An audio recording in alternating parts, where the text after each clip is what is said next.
great.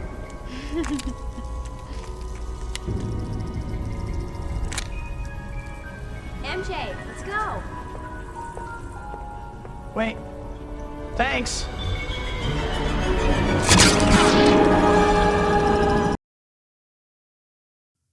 What if Peter Parker, the kid we all know and love, never actually got bitten by that radioactive spider? Like, think about it. That one tiny moment, one spider, one bite, completely changed the Marvel Universe forever. But what if it just didn't happen? What if Peter walked past that exhibit? Or the spider bit someone else? Or it just died before it could bite anyone? The answer is way more interesting and honestly, way darker than you might think. So, let's get into it. Part 1, Peter Parker without powers. So, first, let's talk about who Peter Parker actually is without the spider bite. Because here's the thing, a lot of people forget that Peter was already kind of remarkable before any of that happened. This kid is a straight A student in Midtown High. He builds his own tech, he's into science. He's generally one of the smartest teenagers in New York. In the comics, he even wins science competitions. Tony Stark himself once said, Peter's mind is in the top bracket of human intelligence on the entire planet. But without powers, Peter is still just a skinny, nerdy kid who gets bullied by Flash Thompson every single day. No strength, no spider sense, no wall crawling. Just a really, really smart guy with no way to protect himself or anyone else. And here is where the story gets interesting. Part 2, The Night That Changes Everything. Even without the spider bite, the night Uncle Ben dies still happens. And this is one of the most important part of the whole story. In the original story, Peter lets the robber go because it's not his problem.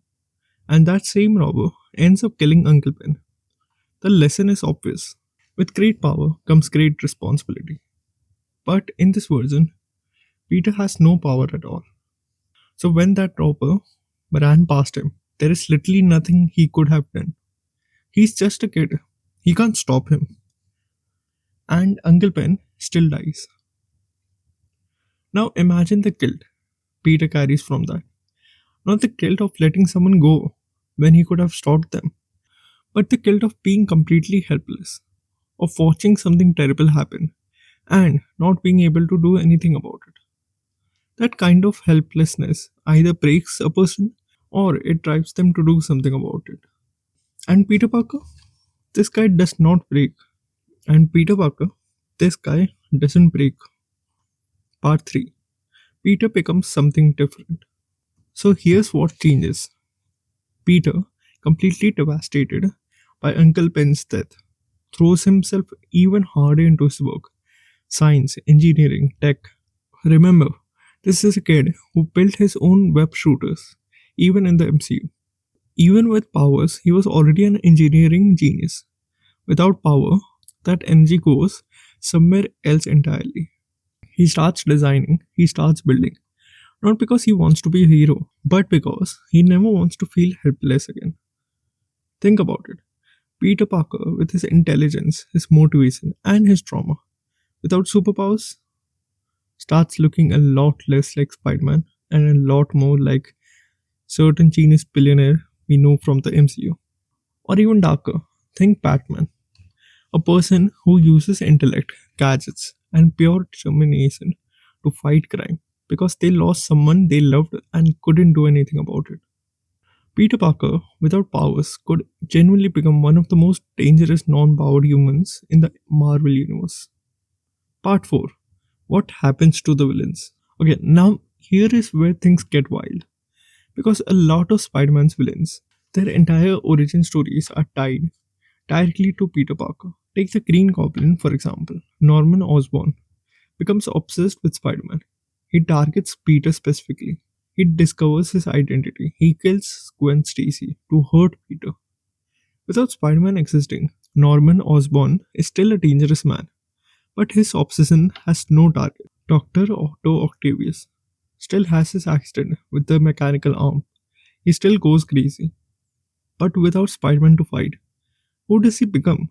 Does he turn into a full on supervillain or just a very unstable scientist? And Venom. Oh man, this oh man, the symbiote from the comics originally bonds with Peter Parker.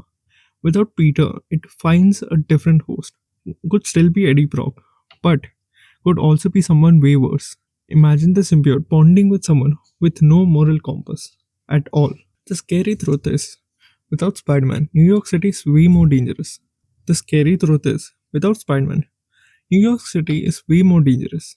Because all of these threats still exist, but nobody is out there swinging between buildings, stopping them. Part 5. How does this change the Avengers? Here's another huge question. What about the Avengers? In the MCU, Tony personally recruits Peter Parker for Civil War, a kid from Queens. Tony says.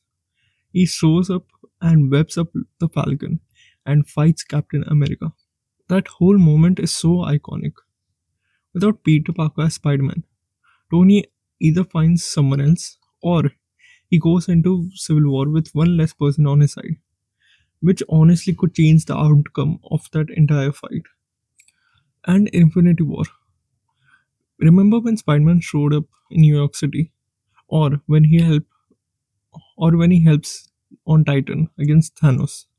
Peter Parker was crucial in those fights. Without him, does the team on Titan find a different strategy? Does someone else die instead? And the main thing of all, in Avengers Endgame, Tony Stark found the motivation to take the risk of bringing everyone back just because of Peter. The ripple effects here are genuinely massive. Part 6. Could Peter still become a hero?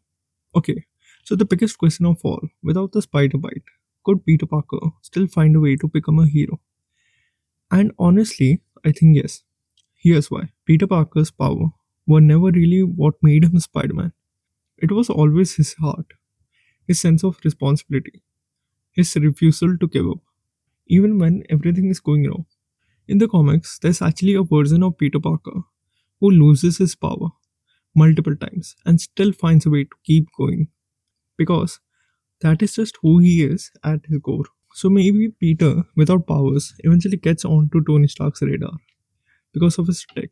Maybe he builds something impressive enough that Tony notices.